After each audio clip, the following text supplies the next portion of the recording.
Welcome everyone to History Gone Wilder, part of Half History Will Travel. I am your host, the Wilder Historian, and when we last left Longstreet, he was heading to Fort Leavenworth, Kansas to assume a new position, paymaster. While traveling to take his place at Fort Leavenworth, he stopped over in St. Louis and found some old Army buddies. They sat and reminisced and started up a game of brag, but they needed another player, so one of the men left and returned with Ulysses S. Grant. By this point, Grant had been out of the Army for years and was a struggling farmer outside the city. When the game ended, Grant and Longstreet stepped outside where Grant handed his friend a $5 gold piece. Longstreet had loaned him $5 when they were at West Point, and Grant wanted to repay his debt. Longstreet refused to take it, but Grant insisted, saying, "You must take it. I cannot live with anything in my possession which is not mine."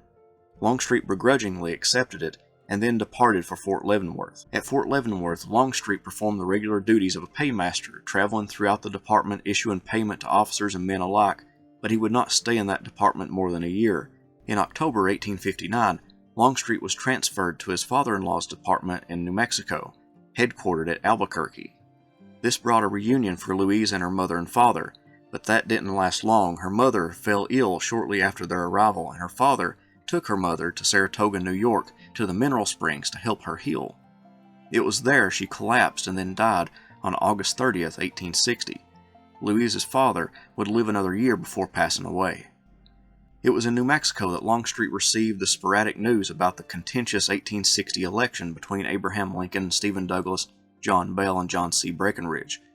Longstreet would go on to call that winter a time of painful suspense, as he and the other officers waited for any news about the country and the result of the election.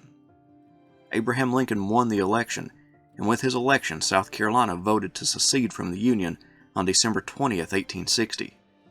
Longstreet heard about South Carolina's decision, and within a few days made his own decision. It appeared the rest of the South would leave as well, and he made preparations to join it. Although his decision was quick, the decision-making process was not easy for him. He did not believe in secession. However, the states' rights doctrine had been instilled in him at a young age by his uncle Augustus. One of his biographers suggests that the reason he chose to join the South was his love for his uncle, who was a father to him, and he felt that rejecting the South meant rejecting his father figure. Plus, he was a Southerner. All of these factors most likely helped in his decision to side with the Confederacy. Also in December, seeing the tensions arise, he requested from the War Department that an escort be provided for him to take his family from Albuquerque through Indian Territory to San Antonio, Texas. His wife was in the last few weeks of her pregnancy, and without an escort, the family would be in too much danger traveling alone. The War Department rejected his request. Louise would give birth to Mary Ann Longstreet on December 31st, 1860. While all of this went on, Longstreet made preparations for his role in what would most likely become a war. He wrote to a friend and congressman from Alabama, telling him to tender his services to the governor of the state if Alabama seceded. He most likely chose Alabama because of three factors. 1, his mother still lived there. 2, one of Alabama's congressional districts appointed him to West Point. And 3, because of that appointment, he was the senior officer in the Army from that state, and that means he would be given a military rank commensurate in the state forces. He heard nothing from his congressional friend and decided to write to the governor personally on February 15, 1861, saying in the letter that he assumed Alabama had seceded, which it had. Word had not reached Albuquerque about its secession. He wrote, "I desire therefore to tender through you my services to her, should she need a soldier who has seen hard service. I am the senior officer of the Army from Alabama, and should be the first to offer her such assistance in my profession as I may be able to render." What Longstreet did not know was that his congressional friend had already passed his letter off to the governor, and the governor had already endorsed it. He had sent it and the newest letter to the President of the Confederacy, Jefferson Davis, and the Confederate Secretary of War. 7 prominent men of Montgomery also vouched for Longstreet, saying, "He is an officer of high character, of chivalric bearing, of unquestioned loyalty, patriotism, and courage." By early April, he was prepared to resign his commission and leave for Alabama, but 2 paymasters in the Army resigned their commission before him. Longstreet's superior, Colonel William W. Loring, asked Longstreet to assume their duties and close their accounts. Longstreet did as he was ordered. By the end of April, word came to Longstreet about the firing on Fort Sumter, and he resigned his commission on May 9, 1861. A government auditor found that Longstreet was in debt $116.60, of which Longstreet immediately took care of, stating, "I would rather have my right hand cut off than leave the service owing a cent." Interestingly, Longstreet accepted his commission in the Confederate Army on May 1st, 8 days before he resigned his commission in the United States Army. The Confederate government made him a lieutenant colonel to rank from March 16th.